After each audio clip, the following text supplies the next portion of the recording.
So guess what just arrived, you guys? Something from Mel. So I'm going to open it to see what it is. So it's practically the first DVD release of the iconic Warner Bros. Movie named Twister. Then Someway had a sequel released last year, but it wasn't good as the original. And in some ways, it's like a standalone film.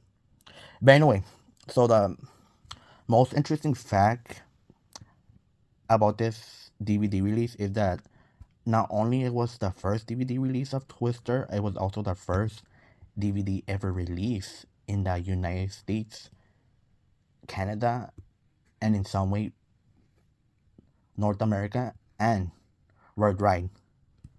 It's sure there were some DVDs released in Japan, like before, but the thing is that they were only released in Japan. They were not released worldwide, or at least in North America. And many who are watching this video most probably don't know that before we used to have VCRs, we used to um, buy video cassettes and we used to play them on our VCR.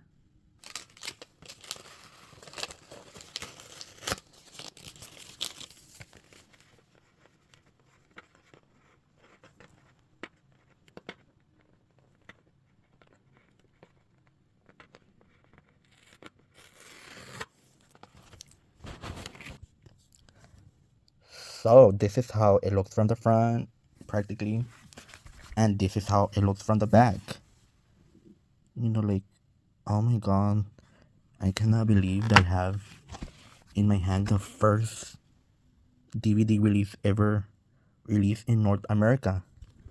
And I'm gonna go a little bit off topic. He asked the eBay seller, "Is it in great condition? Is it scratched?" The eBay seller told me no, but now it says this. You know? Yes, it does have as you can see here.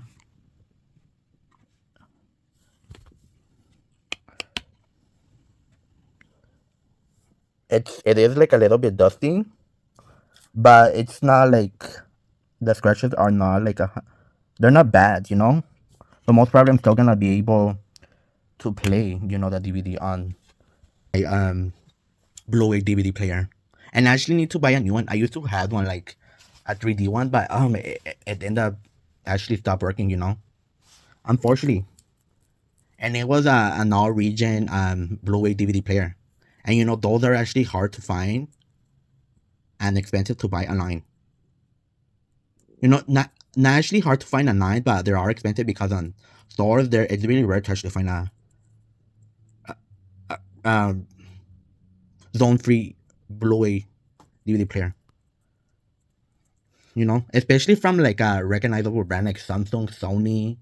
I don't even know if RCA still makes or if RCA makes. I don't think so, honestly.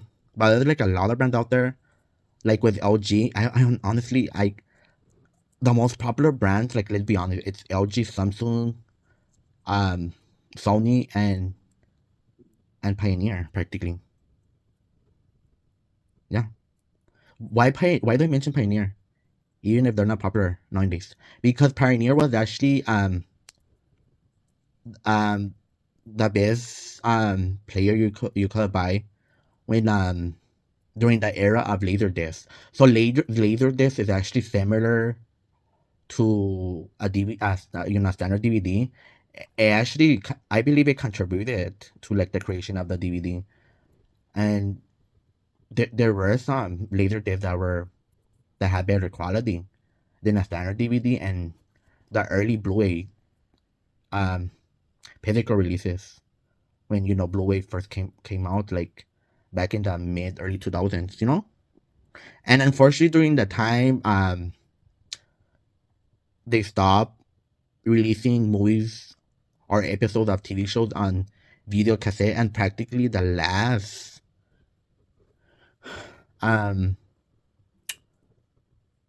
film that was released on video, at least by Disney, was in 2007, and it was an exclusive for like the Mickey Mouse Club. I don't know if it still exists, but yeah, it was like a re-release of the Little Mermaid, the original from 1989. And many people believe, oh no, it's Cars. It's actually the Little Mermaid that re-release, you know. And sure, there have been some soundtracks movies released afterwards, but um only because of the popularity of how popular it had become, or how trendy it had become, uh, the use of retro electronics, and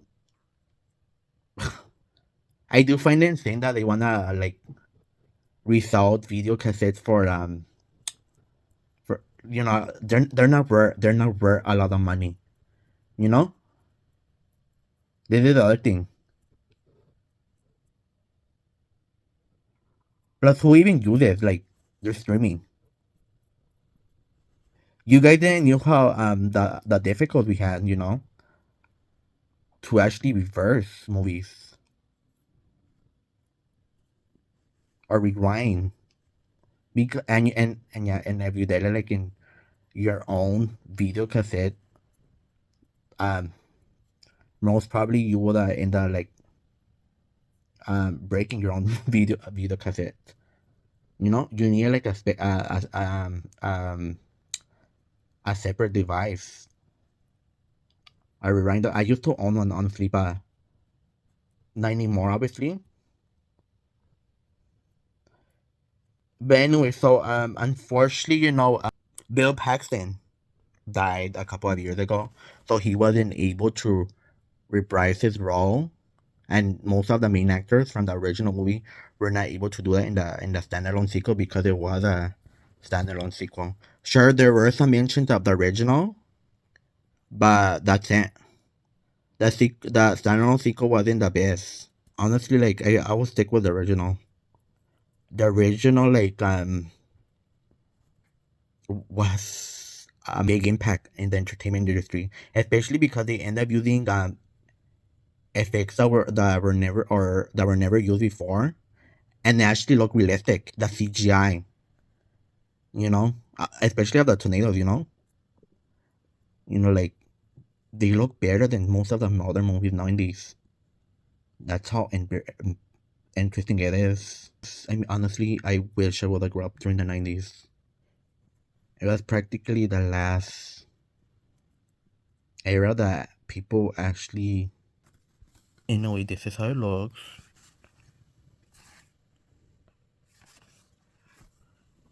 And no, this is not a 2000 re-release because it would have be the 2000 re-release. It would have say something here, but it says 1996.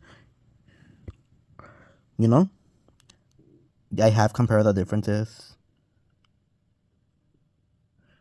and yeah, like oh my god, like so the DVD includes the French dub and the original language version. That's obviously English. It's too bad they didn't add like the Spanish dub on this DVD set. They only added like the sub. I'm still like amused of how technology has advanced throughout the years. Like now we're even capable of watching the Twister movie online. In the 90s, the internet was super limited, you know? And I just wish I would have owned like a professional recording studio to actually record better my videos, but unfortunately I have to rely on my phone.